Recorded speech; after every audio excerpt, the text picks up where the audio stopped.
पनि छेत्रीको छोरो ल। अनि आकाश पढ्दैन त? पढाइ अहिले अब छुटिसकेको।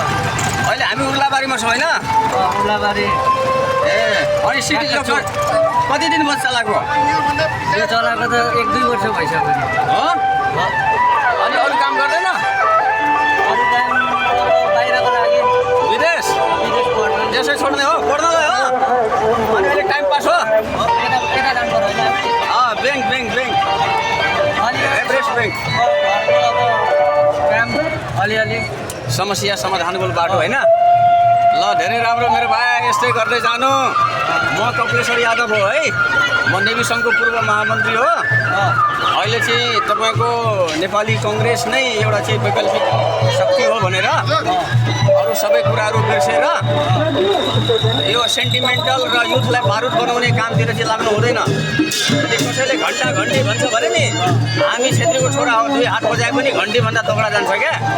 त्यसैले हामीले नेसन बिल्डिङको प्रोजेक्ट हो यहाँ गगन थापाले देखाएको छ नि, त्यसको विषयमा विचार गर्नुपर्छ।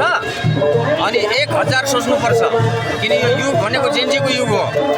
जेन्जीले केही पाएन, उसले कुर्बानी मात्रै दियो हो त भाइ। त्यसैले नेसन बिल्डिङको लागि तपाईँ जस्तो जेन्जीहरू पनि हाम्रै देशमा यसरी मेहनत गरेको म हेर्न चाहन्छु।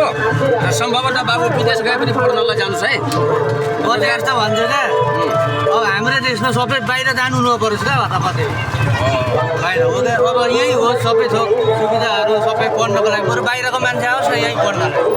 यही हो किन जानु, त्यस्तो होस् भन्ने लाग्छ क्या मलाई। एकदम राम्रो।